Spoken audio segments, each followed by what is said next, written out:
Hey, how you doing? This is RJ. So this week I went down a really fun rabbit hole, and since I found it really fun, I thought I'd share it with you all. Because when I went down this rabbit hole, I started to think to myself, this is why we've had such garbage entertainment in certain areas for the last 15 years minimum. And I started to connect a whole bunch of dots together, which I don't think anybody has actually connected together before. So again, I thought I'd present it to you to see what you think and how it connects to bad entertainment. So the rabbit hole I went down, and it's one I've gone down before, just not this deep, was the fact that there are people in this world who have what is called aphantasia. What is aphantasia?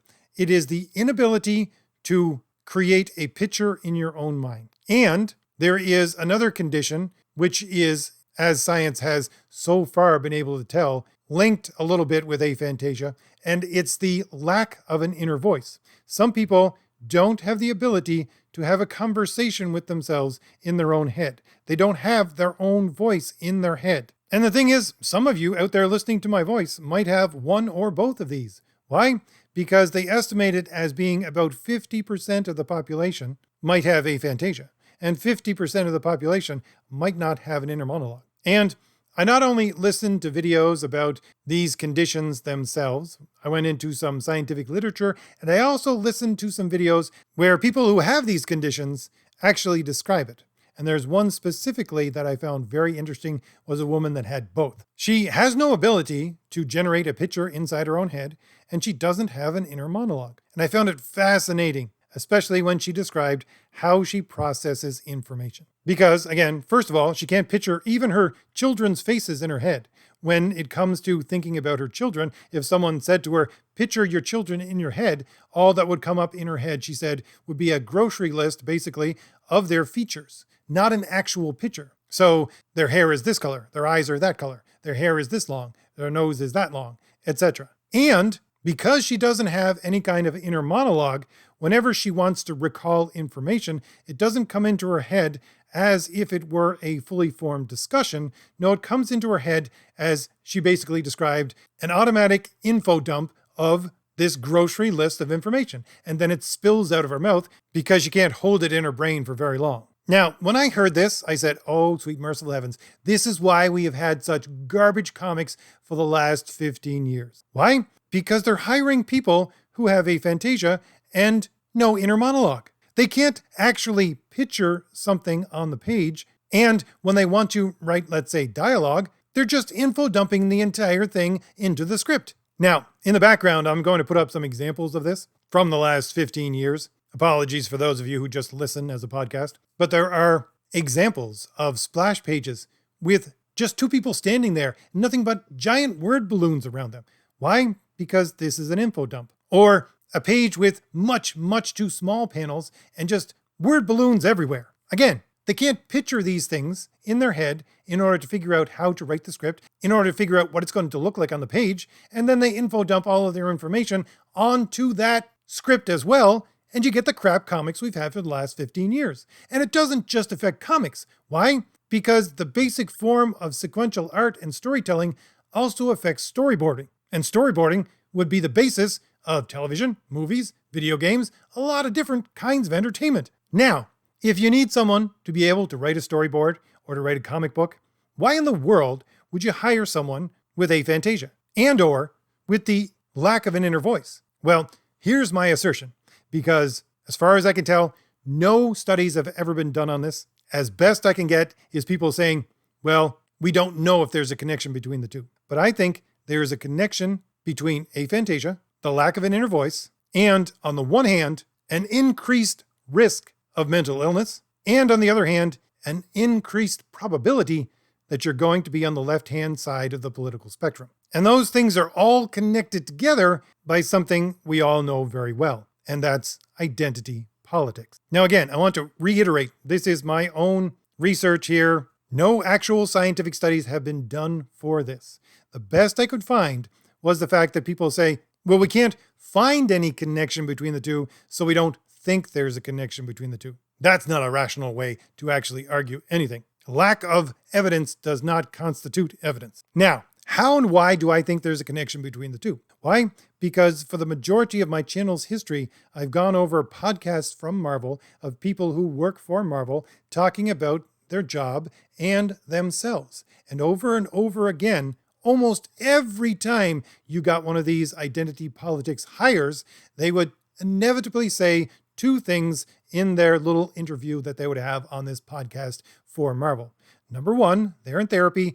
And number two, they hate their parents. Or at the very least, they don't have a very good association with their parents. Now, I'm going to use that as my go-to because, again, heard it every time on one of these podcasts that one of these diversity hires would get on. And I'm going to use that as my springboard to try to show you that there is, at the very least, some overlap between these two ways of existence. They call it neurodivergency because the literature says things like, no, people with aphantasia and who don't have an inner monologue, where they're just neurodivergent. They just think in a different way than people who can picture and who do have an inner monologue. And since it's just a difference, a neurodivergence, it's not a neurological impairment in any way. It's not a neurological dysfunction in any way. And therefore, there's no connection to actual mental illness, whether soft or heavy. But I would say, no, again, those two things don't follow. And I was thinking to myself about tests that they have done,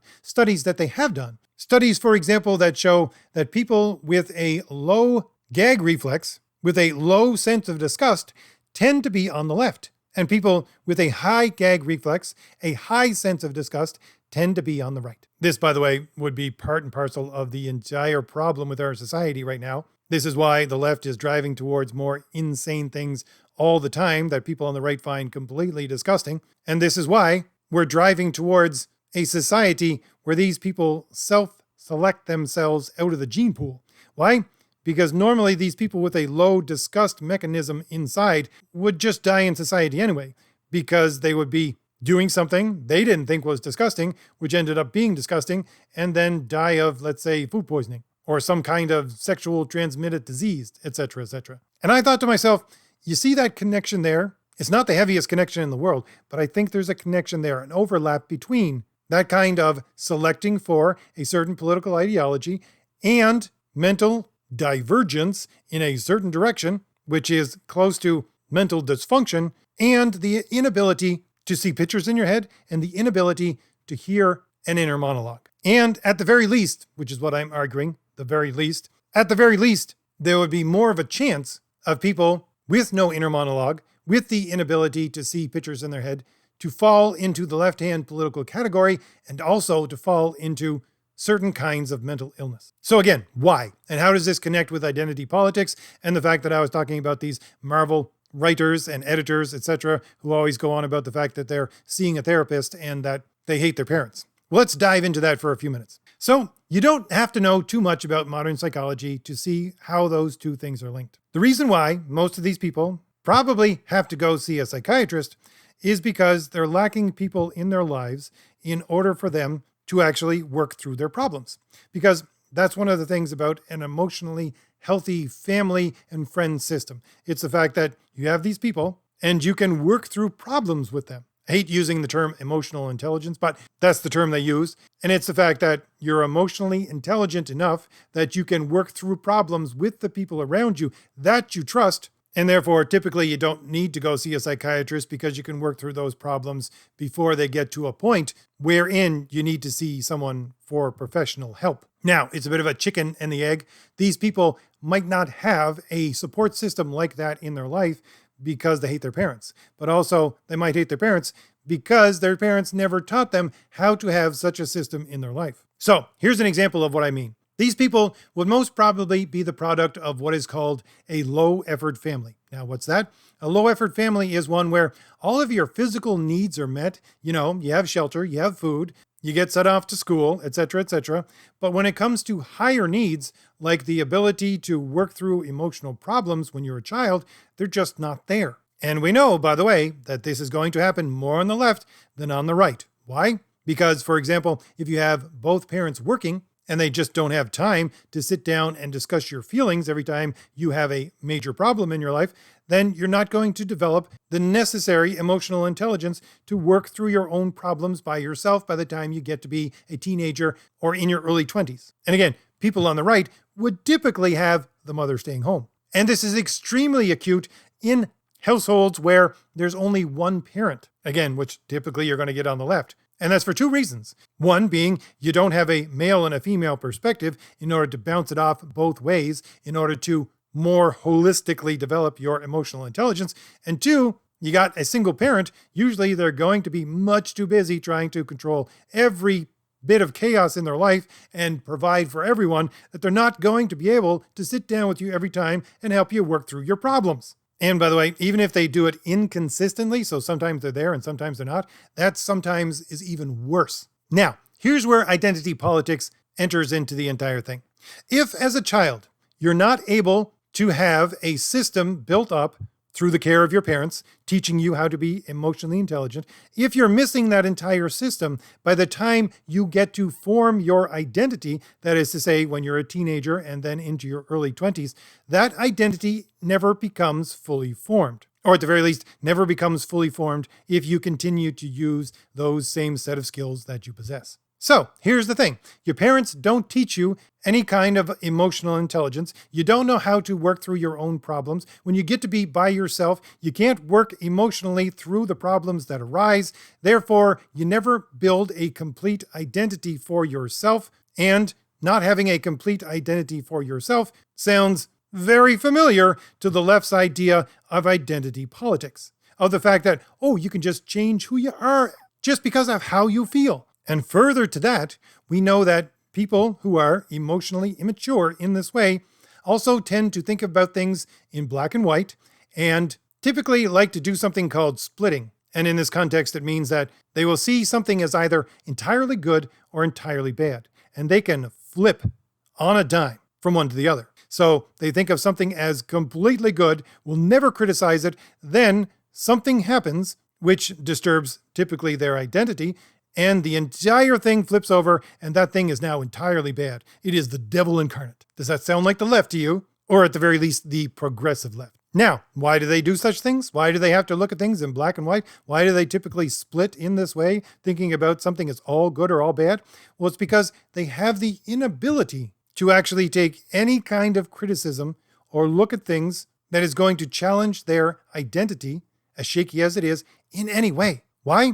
Because their identity is so fragile that if you challenge it, even in the slightest way, it will tumble over and they will go from, let's say, a slight personality disorder, like being avoidantly attached or a borderline personality disorder, and go straight on into psychosis of one way or another. This is why people on the left, especially the progressive, quote unquote, progressive left, say things like, not all speech can be tolerated. You can't tolerate hate speech. Hate speech kills. Why? Because they can't take any kind of criticism because it will topple over their already fragile identity and then very easily drive them into psychosis or into doing things like self-harm. This is why they say there's a genocide of the T people in the rainbow flag if you don't agree with them. This is their basic mindset. I like to think of it in terms of, let's say, a Jenga game. A normal, stable person would be the Jenga tower at the very beginning.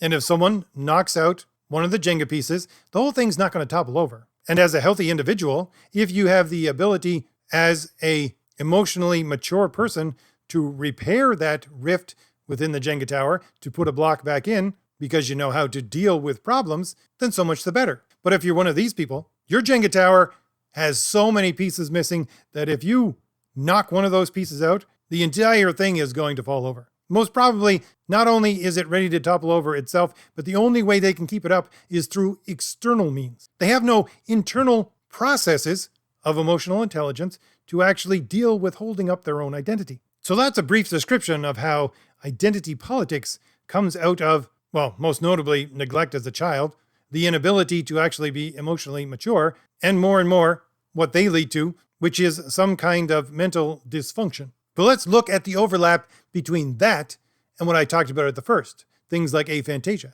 and the inability to have an inner voice or a discussion in your head. So I came across an interesting study a little while ago.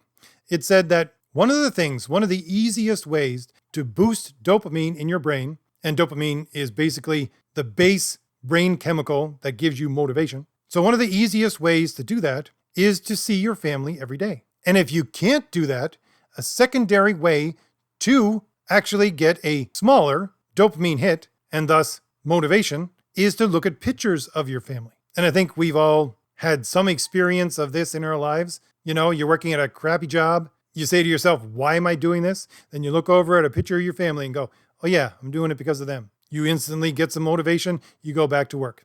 Or you picture it in your head and say, yeah, I'm doing it for them. And once again, you go back to work because you have a hit of dopamine, a hit of motivation. Now let's say you have aphantasia and you can't bring to mind a picture of your loved ones in your brain. And people with aphantasia can't do that. Now, you might still be able to pull up a picture of your family and look at it, but at the very least, if you can't pull up that image in your mind, you don't have as ready access to that picture in order to get that dopamine hit, in order to get that motivation, in order to keep on moving. And there are two things that are connected to that. Again, they might be tangentially connected, but they're still connected. Number one, the more you're into the habit of calling to mind the faces of your loved ones in your head in order to get a dopamine hit, in order to get some motivation, the more emotional ties you will have with that family. And on the opposite end of the spectrum, if you lack a sufficient amount of dopamine in your brain,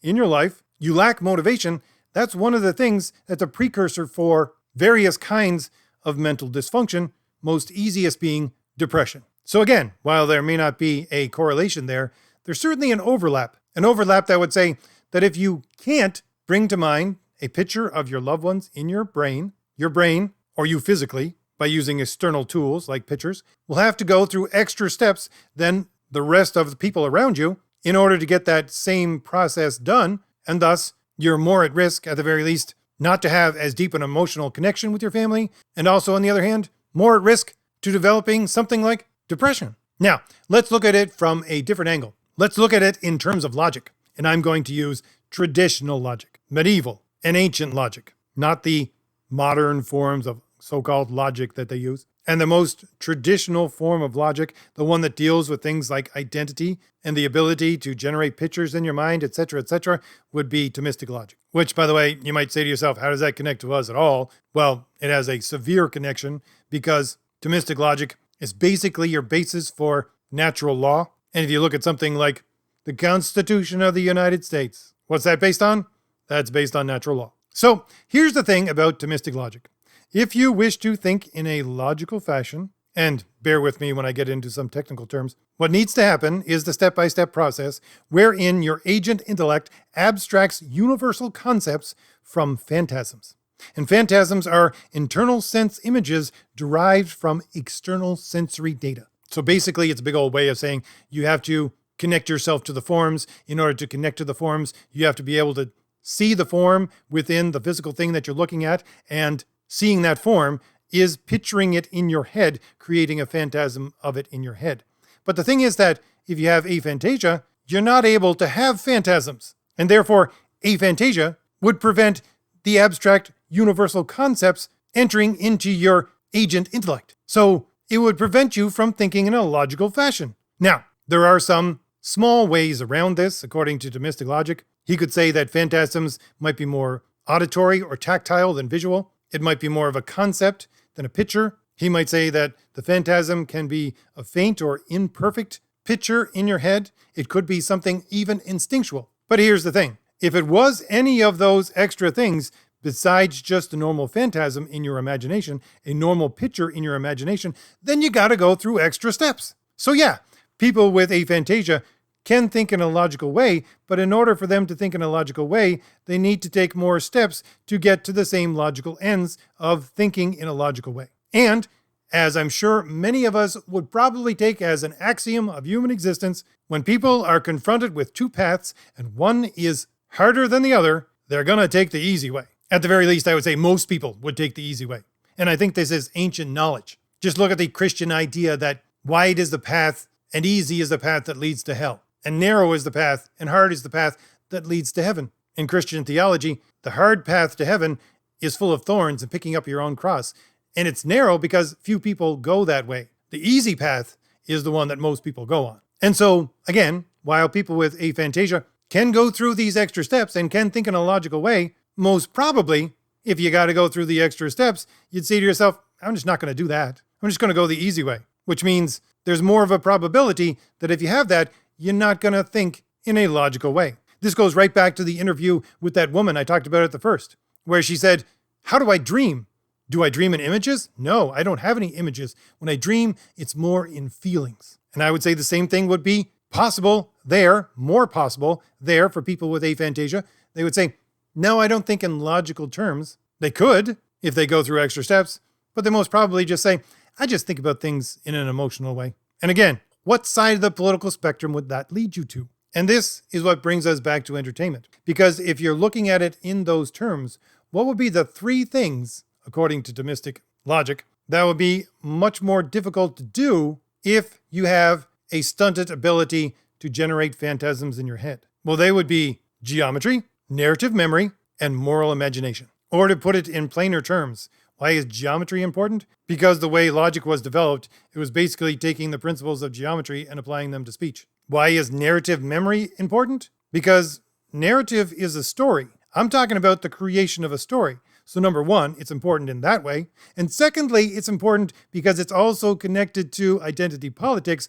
Why? Because one of the other reasons why people who have an unformed identity actually fall into that is because they don't have a good narrative memory. That is to say, they're so emotionally overwhelmed in parts of their life that those parts of their life disappear from their memory, are blocked out by their memory. So they don't have a fully formed narrative for their own life. And how can you build this is who I am when you don't even know how you got there? And as an aside, this, by the way, is why I think that you have these idiotic writers not understanding what continuity is. And you get idiotic statements like from the Writers Guild of America saying, oh, continuity is just a continuous flow of emotion. And the third is moral imagination. There's a lack of ability to imagine moral scenarios wherein you can have a more fully formed moral character. And this would make sense. I mean, if you don't even have your own voice in your head wherein you can speak to yourself, how in the world are you going to have some sense of another individual and their position in your head so that you could compare and contrast it with your own? You can't. At best, if you have people with no inner voice, it wouldn't be that you're hearing the voice of the other person in your head to compare it and contrast it with your own. No. What you have is filtered through, this is what I feel that they are saying. It's not an actual representation of the other person's point of view. And this connects to what I was talking about earlier, about the fact that you have people on the left, they don't listen to people from the other side. They have the inability sometimes to listen to people on the other side. Again, we know, if I haven't said this already, from some studies, that people on the right tend to listen to both sides and are able to articulate the argument from both sides. People on the left don't do so. They silo themselves in their own particular point of view and they stay there. They don't ever go out of their own bubble and they don't want to. And I would say, with this information, they probably have, to some extent, the inability to do so. And to connect it to what I'm always talking about, again, if you take this whole thing and strain it through Thomistic logic, sure, people with aphantasia and without a narrative voice in their head, they can go through extra steps in order to get there, but those extra steps would be, according to Thomism, habits. And not just habits, but habits and virtues, which is a bit redundant because virtues are just good moral habits. They would have to have a separate layer, more than anybody else, of these habits and good moral habits in order to get to that moral intellect. And again, what am I always talking about? I'm talking about heroes. Heroes are traditionally paragons of virtue. Virtues are habits, good moral habits. And if we take our axiom that people are typically going to choose the easy path, and in order to get to that habitual tendency to go towards virtue, to be heroic, you need an extra step, a bunch of extra steps in order to get there. Most people, especially most people who will find it harder to do so, will simply go on the easy path. And that's what you have with these writers. So in the end, what do you have? You have people who think emotionally, who can't typically think logically. Because of such processes in their brain, they don't understand continuous narrative. They don't understand the moral character of heroes. They don't understand logically how things are supposed to be set down.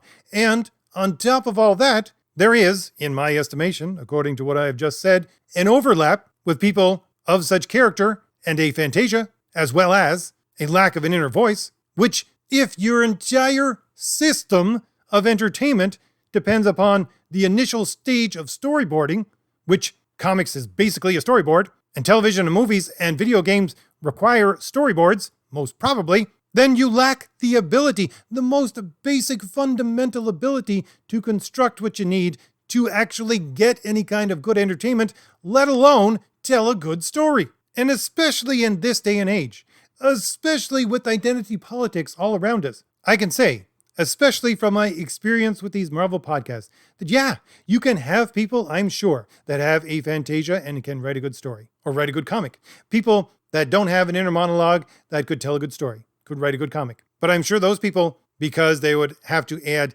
additional steps over and over and over again, would have to be supremely polished, especially through the regular criticism of others, which is known as editing. And as I've covered on my channel time and time again, you have these Marvel editors on these podcasts saying, no, we don't actually edit anymore the way that traditional editors did because we feel that the writer's story is theirs. Therefore, we can't change it. We'll give them suggestions of how we think it might be better, but if they don't take our suggestions, then we just leave it as it is.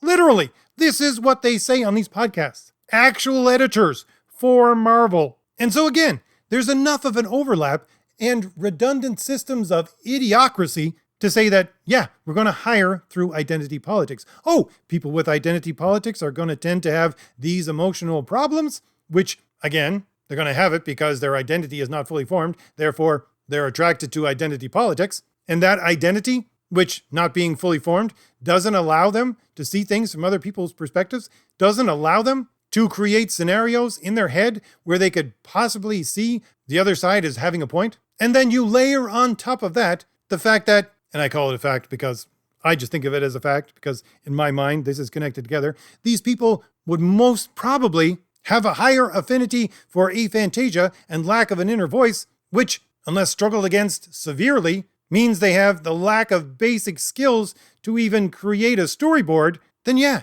you get the crap entertainment that we've had for the last 15 years minimum. And these people are not even self-aware. And that's why they seem to think that having an info dump of nonsensical blabbering all over the page is somehow high art. Anyways, if I've given you anything new to think about, hit like, hit the shield in the lower right-hand corner of your screen to subscribe, and leave me a comment. Tell me what to think about all this. All right, I'll leave it there. I'll see you later. Bye.